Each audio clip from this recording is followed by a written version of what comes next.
સુખાકારી માટે અનોખી પહેલ।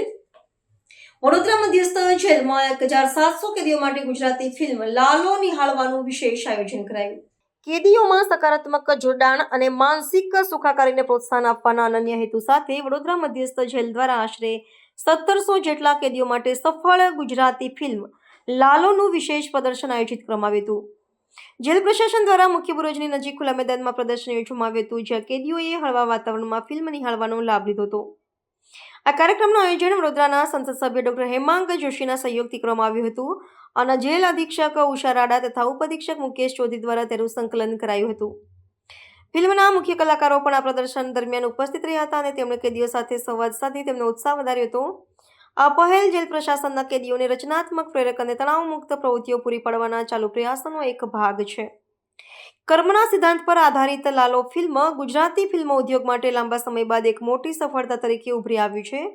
જેલમાં બંધ 1700 જેટલા કેદીઓ જેમને નિયમ અનુસાર 12 વિભાગોમાં વહેંચવામાં આવ્યું છે, તેઓએ આ વિરલ તકનું સ્વાગત કર્યું હતું। અધિકારીઓએ જણાવ્યું હતું કે આવા પ્રકારની પ્રવૃત્તિઓ કેદીઓમાં માનસિક તણાવ ઘટાડવા અને સકારાત્મક વિચારસરણીને પ્રોત્સાહિત કરવામાં મદદરૂપ થાય છે। 26 નવેમ્બર 2025ના રોજ આયોજિત આ વિશેષ પ્રદર્શનને કેદીઓ દ્વારા વ્યાપકપણે બિરદાવવામાં આવ્યું હતું। વડોદરા સેન્ટ્રલ જેલમાં એક ખૂબ જ લાગણીસભર અને ઐતિહાસિક ઘટના ઘટી છે।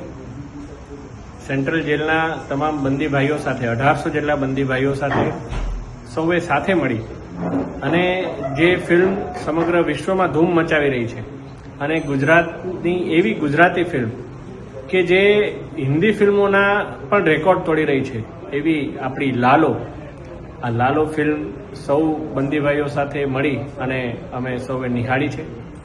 આ પ્રયાસમાં જેમનો ખૂબ સારો સહયોગ રહ્યો એવા વડોદરા સેન્ટ્રલ જેલના એસપી એટલે શ્રીમતી ઉષા રાડા મેડમ, એમને જ્યારે મેં વાત કરી ત્યારે એમણે ખૂબ સારા ભાવથી એવું કહ્યું કે આવી પ્રકારની ફિલ્મ કે જેમાં સમાજ સુધારની આટલી સારી વાત હોય તો જેલના તમામ બંદીભાઈઓ માટે તો આ ફિલ્મ બતાવવી જ જોઈએ અને તેઓએ સંપૂર્ણ જે ઔપચારિકતા પૂર્ણ કરી અને આ સમગ્ર આયોજનમાં સહભાગી થઈને અમને આ સમગ્ર લાલોની ટીમ, આપણા લાલોના પ્રોડ્યુસર્સ, લાલોના એક્ટર્સ અને સમગ્ર લોકો સાથે મળી અને આ ફિલ્મ નિહાળી છે, ત્યારે અભૂતપૂર્વ ઘટના માટે થઈ અને વડોદરા પોલીસ, ગુજરાત પોલીસ વિભાગ અને માનનીય મુખ્યમંત્રીશ્રી, માનનીય ડેપ્યુટી મુખ્યમંત્રીશ્રીનો હું ખૂબ ખૂબ આભાર માનું છું।